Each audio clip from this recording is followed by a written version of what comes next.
मने मने लागे हमसे प्यार बड़ा करे।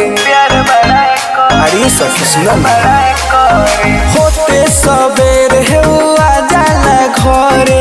मने मने लागे हमसे प्यार बड़ा करे।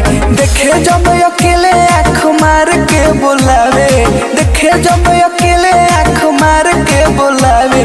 जीवन के होलई का सखी पल्सर से आवे, जीवन के होलई का सखी पल्सर से आवे, जीवन के होलई का सखी पल्सर से आवे, पल्सर से आवे,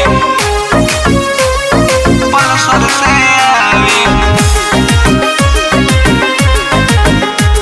जीवन के होलई का सखी पेन्ही के चश्मा जब सवारेला बहाल रे।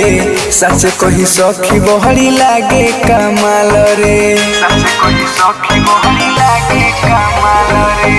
पेन्ही के चश्मा जब सवारेला बहाल रे। सच कही सखी बहरी लागे कमाल रे। हमरो तो दिलवा के उहे नु भावे, हमरो तो दिलवा के उहे नु भावे। जीवन के होलई का सखी पल्सर से आवे, जीवन के होलई का सखी पल्सर से आवे, जीवन के होलई का सखी पल्सर से आवे, पल्सर से आवे, पल्सर से आवे। जीवन के होलई का सखी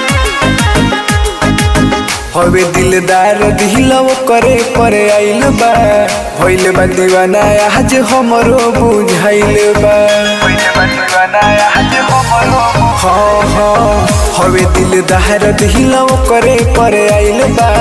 होइल बा दीवाना आज हमरो बुझाइल बा। हमर जीत परमोध के संगवा ले आवे, हमर जीत परमोध के संगवा ले आवे। जीवन के होलई का सखी पल्सर से आवे, जीवन के होलई का सखी पल्सर से आवे, जीवन के होलई का सखी पल्सर से आवे, पल्सर से।